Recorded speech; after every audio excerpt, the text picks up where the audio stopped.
Shalom, brothers and sisters. My name is Abiel, and my reader today, Brother Kazak. And first thing we want to do is give all honor and glory to the Most High and to His Son, to Christ, for allowing us the opportunity to come forth and teach His Word as it is written. Today's topic we're going to get into is a somewhat controversial topic amongst Israel. It's going to be new to some of you so-called Christians out there, but we pray through the Spirit that you all be able to understand what we're going through today. Today's topic is going to be on regeneration. Some people like to call it reincarnation, but reincarnation is really going into the body coming back, the flesh coming back. But what we're dealing with, what the Bible deals with, is your spirit that's inside of you returning back to earth once you pass away.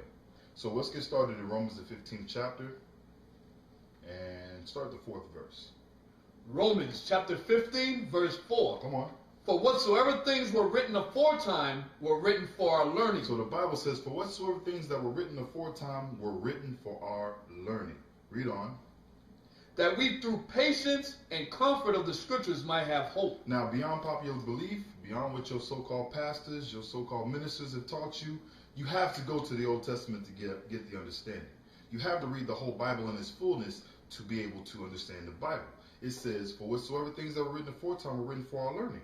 We must understand this Bible in its entirety.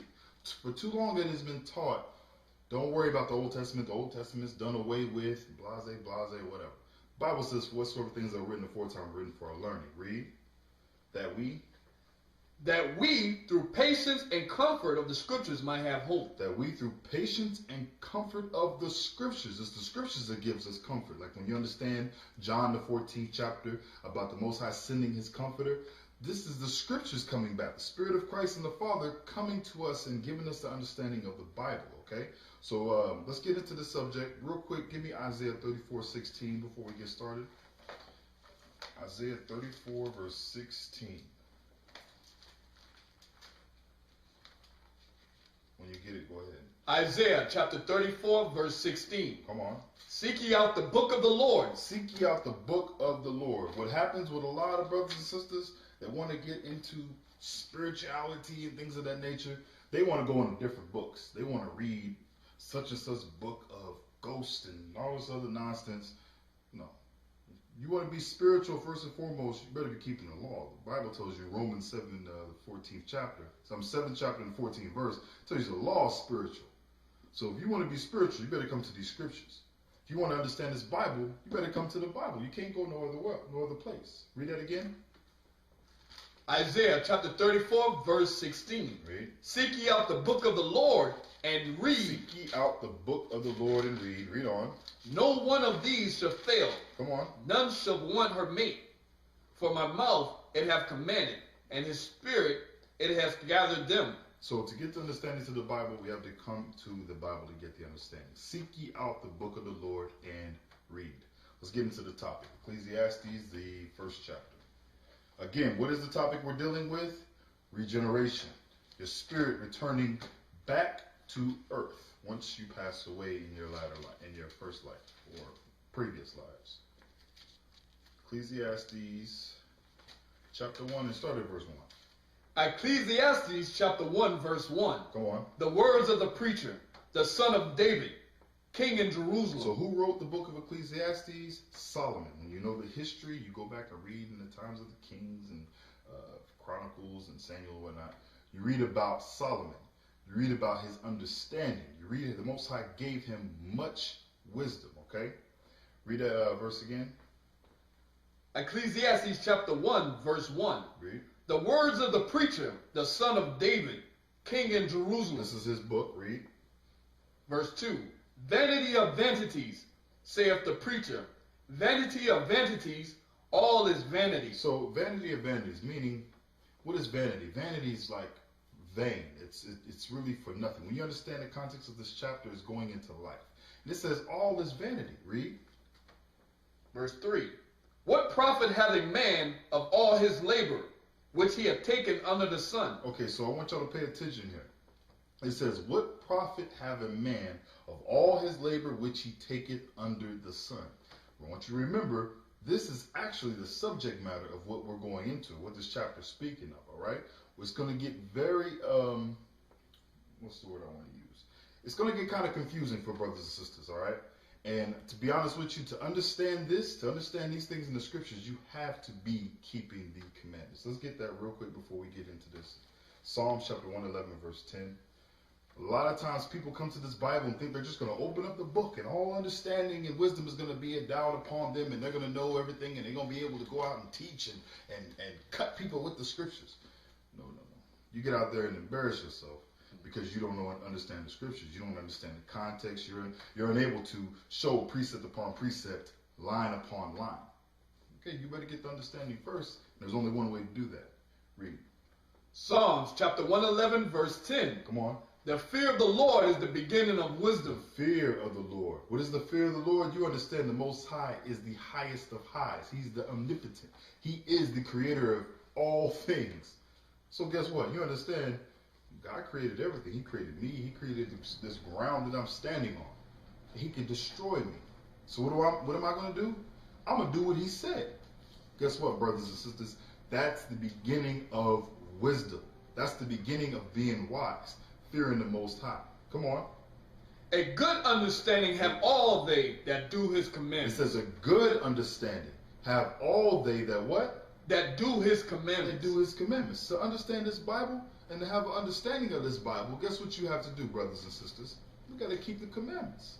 There's no other way. There's no so-called Christian pastor out there that has the understanding of this Bible and is not keeping the commandments of God. They tell you don't keep God's commandments. They don't understand the Bible. Neither do they understand these things that we're about to go into now. Okay? So let's go back to the topic. Ecclesiastes chapter 1. Read verse 3 again. Ecclesiastes chapter 1, verse 3. Come on. What profit hath a man of all his labor, which he taketh under the sun? What profit have a man of all his labor which he taketh under the sun? Read. One generation passes away, So remember, stay with the subject matter, all right? One generation passeth away. and another generation cometh. One generation of man, he passes away. He comes into this earth, lives his life, has children, read. And another generation cometh, read. But the earth abideth forever. Here we go. One generation of man comes, another generation of man comes, another generation of man comes, another one goes. Read. The sun also arises. It says, but the earth abideth forever. All these generations coming is taking place where? Right here on earth. Men have walked on the same streets, the same dirt paths, been in the same oceans, the same waters that other men have been on. Read verse 5. Verse 5. Come on. The sun also arises, and the sun goeth down, and hateth to his place where he arose. So here we go. It says, the sun ariseth, and the sun goeth down, and hasteth to the place where he arose. Meaning what? What is the sun doing? The sun is on a cycle. The sun comes up, the sun goes down, and goes back to the place where he started from. Read on. The wind goeth toward the south, and turneth about unto the north. Read.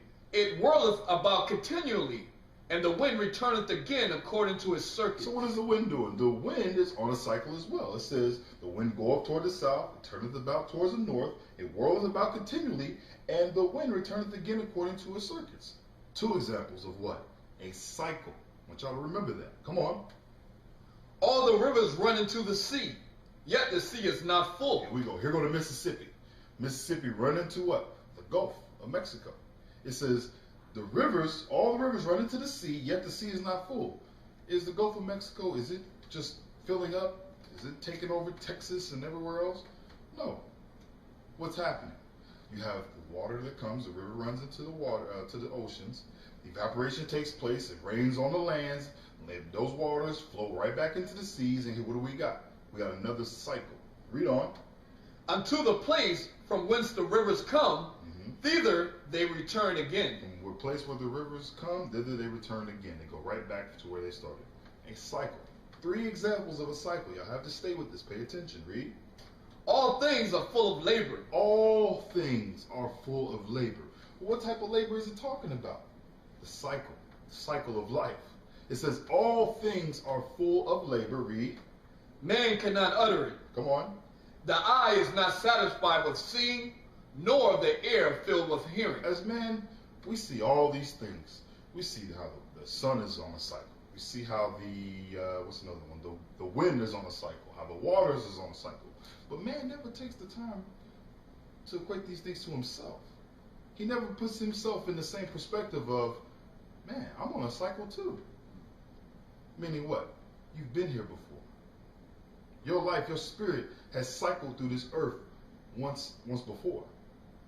Let's read on. It's going to explain itself. I know y'all may not quite be there with us right now, but just stay with us. We're going to go through the scriptures to show you, thus saith the Lord. Read. Verse 9. Come on. The thing that hath been. The thing that hath been. I want y'all to remember that. The thing that hath been, read. It is that which shall be. Come on. And that which is done is that which shall be done. Come on. And there is no new thing under the sun. So when, brothers and sisters, when you read, always read to get understanding. Don't see certain things and then kind of pass by them. Because in Christianity, so-called Christianity, that's what's being done. They read over scriptures and think that they're getting the understanding when really their eyes are shut. They are spiritually checked out. Like the Bible refers to them, they are spiritually discerned.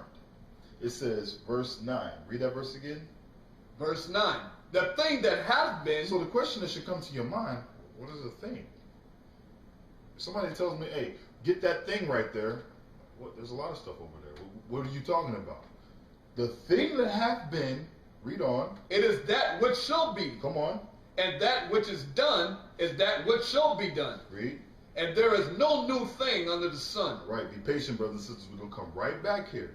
We want to make sure we keep it in its context, and we're going to come back and answer that question in the beginning of the 9th verse. Read verse 10. Just so you understand what it's speaking of. Come on. Ecclesiastes chapter 1, verse 10. Is there anything whereof it may be said, see, this is new? Is there anything? Can we say that about anything on the face of the earth? See, this is new? Read. It had been already of the old. No, it had been already of old time. It's already been here. Read. Which was before us. Which was before us. So here we go. Here's your new. I got a new baby girl, brother. Look at my new baby girl. Is she new? No, she ain't new. She's been here already, of old time, which was before us. Is there anything wherever it may be said, see, this is new? No. Read on, verse 11. There is no remembrance of former things. Wait a minute, hold up. Remembrance. Now, we read back up when we started at verse 5. We went through the sun, went through the waters, the wind. Can the sun, the waters, the wind, do those things remember? So what is this talking about? It says, there is no remembrance of former things. Read on. Neither shall there be any remembrance of things that are to come with those that shall come after. Neither shall there be any remembrance of things that are to come with those that shall come after. The question you should be asking is, back in verse 9. Verse 9 is what's really going to set everything in place. This chapter really didn't, in some people's mind, left what it was talking about, but it's still on the same subject. Let's go back to verse 9. I want you to start at verse 9, and I'm going to read verse 3 before you start. Because I want y'all to remember,